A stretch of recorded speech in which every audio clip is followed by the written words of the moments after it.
Welcome back to StoryTime with Uncle Bob. Sunday, September 19th, 2021.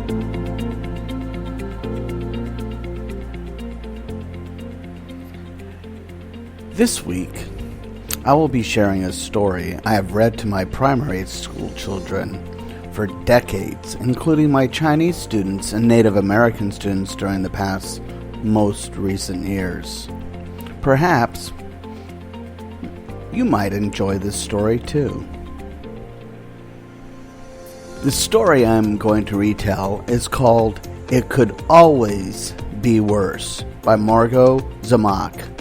Sit back and enjoy.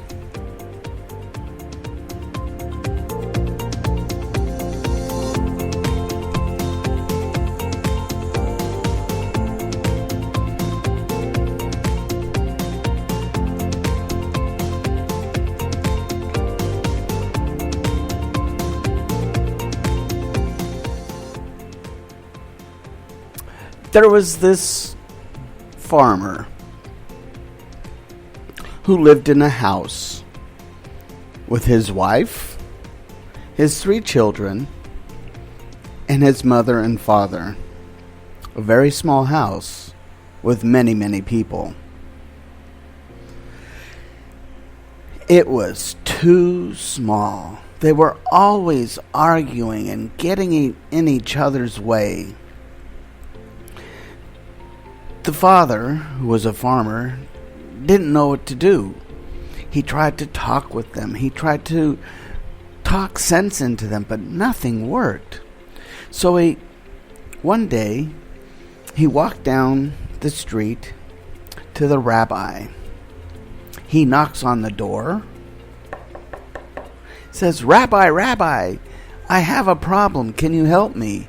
The rabbi leans back in his chair and scratches his white long beard, and he says, "Yes, how may I help you?" The farmer father said, "Rabbi, Rabbi, my house is too small. My children are arguing and fighting all the time. My parents are so upset with my children fighting. They're arguing, and my wife just doesn't know what to do. What can I do, Rabbi? What can I do?" The rabbi looks at him, leans back again, scratches his white long beard, and says, "Do you have a chicken?" The farmer said, "Of course I have a chicken. I'm a farmer."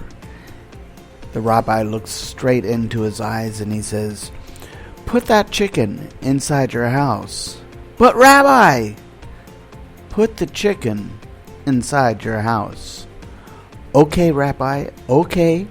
So the farmer goes back to his house, gets the biggest chicken he has, puts it in the house.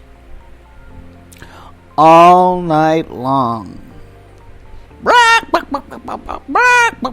Feathers all over. It was a disaster. The feathers got into the food. Nobody could sleep. It was actually a rooster. It was crowing all night long. It was a disaster. So the farmer goes back to the rabbi. Says, "Rabbi, Rabbi, I did what you said. And it's worse. The chicken's feathers are in our food. It's not a chicken, it's a rooster, and it's crowing all day and all night. Nobody can sleep. Nobody gets rest. It's worse." The rabbi leans back in his chair, scratches his white long beard, and he says, "Farmer, do you have a cow?" And the farmer said, "Oh, yes, Rabbi, I have a cow. I'm a farmer. I have a cow. I milk it every day."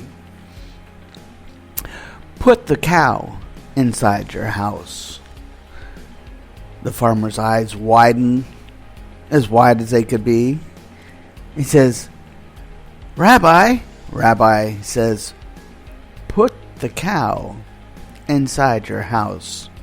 with the rooster. And the rabbi said, do it. The farmer went back to his house, got his milk cow, and squeezed the milk cow in through the door into the small house with the rooster, 3 children, his wife, and the 2 parents. The cow was mooing. The cow was pooing. It was a mess. It stunk like a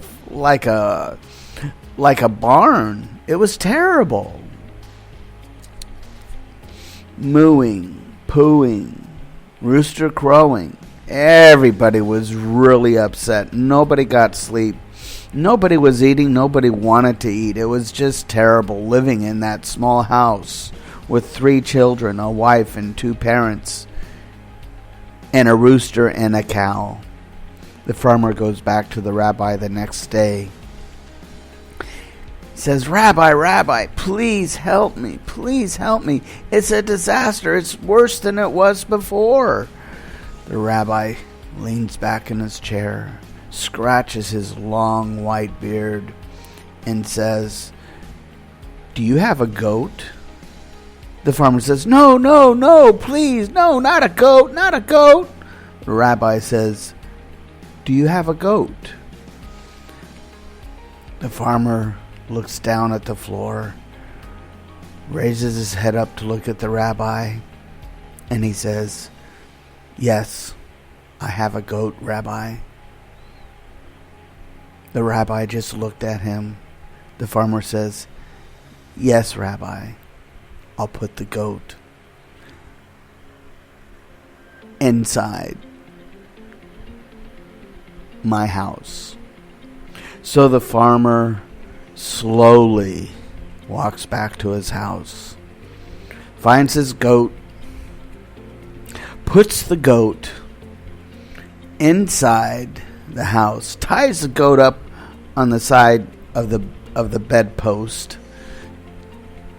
Now you have a goat kicking and gnawing at everything, eating the bedpost, because goats like to eat anything.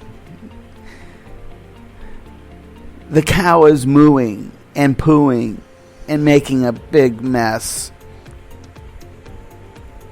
The rooster is crowing.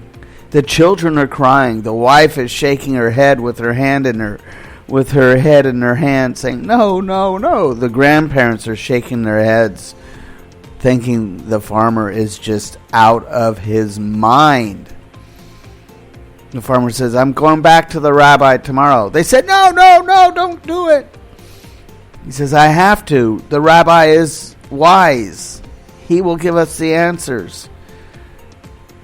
The next day, slowly, the farmer goes back, walks back to the rabbi.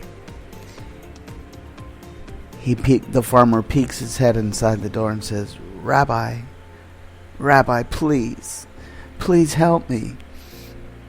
It couldn't be worse. The rabbi looked at him and said, sit down, Mr. Farmer.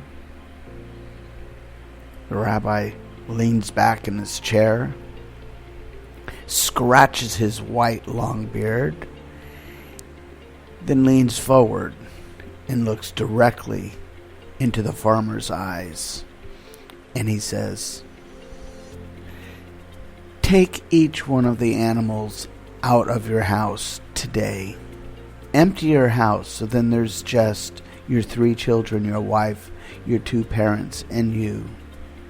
Thank you, Rabbi. I will do it right away. The farmer bows down, thanks the rabbi, and quickly goes home. He catches the rooster, takes it out. He unties the goat, takes the goat out, and he pushes the cow through the door. So then there's no animals left in the house. They cleaned the house up from the feathers and the poo and all of the mess the animals made. That night, they sat around the table, the 3 children, the 2 parents, the wife, and the farmer. And they said, wow, it's so peaceful in here. And that, my friends, is the story called It Could Always Be Worse. Thanks for listening. Let's remember that. It could always be worse. Be thankful for what you have, because it can always be worse. Thank you for listening to our story tonight. Next week, Sunday, September 26, 2021 at 8 p.m., I will share another favorite story I've shared for decades with my former students. Or maybe share a story from my life. So come back next week to discover the story I will share.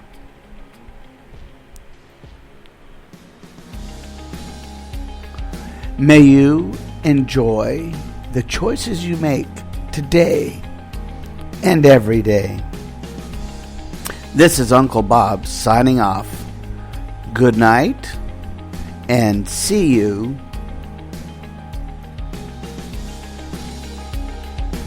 next time. Bye-bye.